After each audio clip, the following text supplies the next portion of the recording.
ये वो श्राप है जिसके कारण चांद की रोशनी खत्म हो रही थी और पूरी पृथ्वी पर अंधेरा छाने लगा था। शिव को तुरंत प्रकट होना पड़ा। ये कहानी शुरू होती है प्रजापति दक्ष से, जिन्होंने अपनी 27 नक्षत्र पुत्रियों का विवाह चंद्रदेव से इस शर्त पर किया था कि वह सभी के साथ समान व्यवहार करेंगे। लेकिन चंद्रदेव का सारा प्रेम और ध्यान सिर्फ उनकी एक पत्नी रोहिणी पर ही केंद्रित हो गया। बाकी 26 पत्नियों की उपेक्षा और दुख से जब उनकी शिकायतें प्रजापति दक्ष तक पहुंची तो क्रोधित होकर उन्होंने चंद्रदेव को श्राप दे दिया, तुमने मेरे वचन को तोड़ा है, जाओ, तुम्हारा सारा तेज, सारी कलाएं और तुम्हारी सारी सुंदरता धीरे धीरे खत्म हो जाएगी और तुम क्षय रोग से गलकर नष्ट हो जाओगे। श्राप तुरंत असर करने लगा। चांद का प्रकाश हर पल कम होने लगा, जिससे धरती पर वनस्पतियों और औषधियों का रस सूखने लगा। सृष्टि का संतुलन बिगड़ने लगा। अपने अंत को निकट देखकर भयभीत चंद्रदेव ने ब्रह्मा जी से उपाय पूछा। ब्रह्मा जी ने उन्हें गुजरात के प्रभास क्षेत्र में समुद्र तट पर जाकर महादेव की तपस्या करने को कहा। चंद्रदेव ने उस पवित्र स्थान पर एक शिवलिंग स्थापित किया और घोर तपस्या की। उनकी भक्ति से प्रसन्न होकर भगवान शिव प्रकट हुए।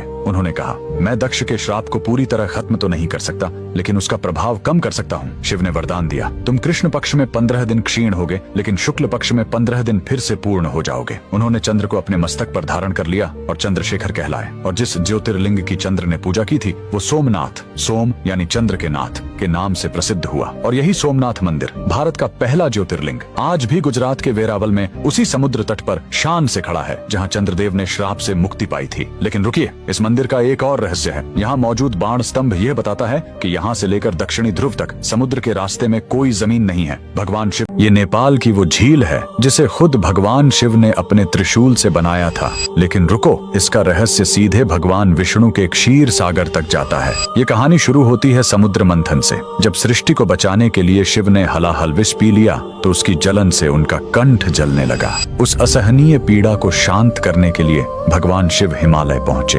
वहां उन्होंने अपने त्रिशूल से एक चट्टान को तोड़ा और उससे निकली जलधाराओं ने एक पवित्र झील का निर्माण किया, जिसे आज हम नेपाल के गोसाई कुंड के नाम से जानते हैं। शिव ने इसी शीतल जल को पीकर अपनी पीड़ा शांत की। लेकिन रुकिए, इस झील का रहस्य यहीं खत्म नहीं होता। इसी हिमालयी क्षेत्र से कुछ किलोमीटर दूर नीचे काठमांडू घाटी की तलहटी में एक और चमत्कार है, बूढ़ा नीलकंठ मंदिर। यहाँ जल के बीचों बीच 5 मीटर लंबी एक ही काली चट्टान से तराशी गई भगवान विष्णु की अद्भुत प्रतिमा है, जो शेषनाग की शैया पर शयन कर रहे हैं। और अब वो रहस्य जो इन दोनों स्थानों को जोड़ता है। स्थानीय मान्यता है कि गोसाई कुंड का जल भूमिगत रूप से सीधे बूढ़ा नीलकंठ के इस सरोवर तक आता है। लोग मानते हैं कि अगस्त के महीने में जब गोसाई कुंड में जनई पूर्णिमा का मेला लगता है तो बूढ़ा नीलकंठ के इस सरोवर में भी दूध जैसी सफेदी दिखाई देती है, मानो शिव के कुंड की शीतलता और पवित्रता यहाँ तक पहुँच गई हो। अगर आप भी महादेव के भक्त हैं तो कमेंट्स में जय श्री हरि जरूर लिखें।